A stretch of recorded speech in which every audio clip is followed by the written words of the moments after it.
Сайн байцгаана уу? Зохиолч Нам Инсүүгийн эмэгтэй хүний амьдрал 20 наснаас эхэлдэг номоос авах 5 сургамж. 1-р өөрийгөө язгууртан мэд хүндэлт сур. Өөрийгөө хайрладаггүй, үнэлдэггүй, өөрийнхөө үн цэнийг мэдэхгүй хүн бусдаас хайр хүндлэлийг авч чаддаггүй. 2.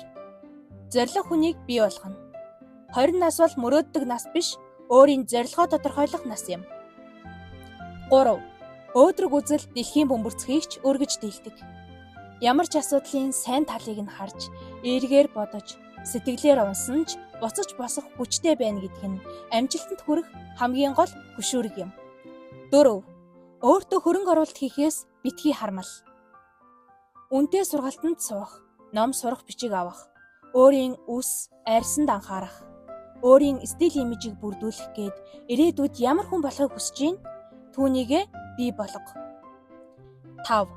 Мөнгөтэй эмэгтэй болохоос битгий. Мөнгө бол таны дайсан биш, харин сайхан амьдрал руу хөтлөх түлхүүр. Бага цалинтай байсан ч хуримтлал үүсгэж өөртөө хадгаламж нээгээрэй. Найз залуу нөхрөөсөө хараат бус, өөрийн авахыг хүссэн зүйлээ авах хүчтэй байгаарай. Энэ сургамжуудын гол зорилго нь 20 настай байхад минь хэн нэг нь надад зөвлөд өгсөн ч болоосоо гэж харамссан олон эмэгтэйчүүдийн ухаарал дээрээс залуу бүсгүйчүүдэд ухаантай, урам зоригтой амьдрах бяцхан зөвлөгөө юм. Бичлэг маань таалагдсан бол лайк дарахаа битгий мартаарай. Дараагийн бичлэг хүртэл түр баяртай.